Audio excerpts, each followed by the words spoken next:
ब्रिगेडिङ साथीहरू, अब चाहिँ नेपालका जति पनि ऐल्यान्ड जग्गाहरू छ नि अतिक्रमण गरेर बसेका संरचनाहरू होइन, त्यो चाहिँ अब त्यसमा चाहिँ पत्तासा मुनि भएको छ, त्यो डोजर चल्ने भएको छ होइन।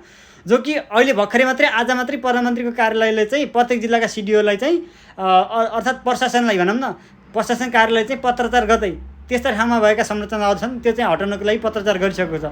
जो कि लाल पूर्जा छैन होइन, त्यस्तो जग्गाहरू चाहिँ अब 20 वर्ष पहिले 25 वर्ष पहिलेदेखि बसेका जग्गाहरू जति पनि छन् नि हडपेर होइन, अथवा चाहिँ किनेर बसेका जति पनि छन् नि उनीहरूको चाहिँ अब पत्तासा बुनि भएको छ होइन। जो कि बालन शाहले अस्ति भर्खरैबाट मात्रै जब अब काठमाडौँको सुकुम्बासीको खोला केन्द्रमा बसेका सुकुम्बासीहरूलाई चाहिँ अब बालन शाहले खाली गरिसकेको छ होइन। अब यही सिस्टम लागू गरेर चाहिँ देशभरि जति पनि जग्गाहरू अतिक्रमण गरेर बसिरहेको छ नि ऐल्यान्ड जग्गाहरू होइन, त्यो चाहिँ अब तिनीहरूलाई चाहिँ अब नोकआउट गर्ने भइसकेको छ भनौँ न होइन।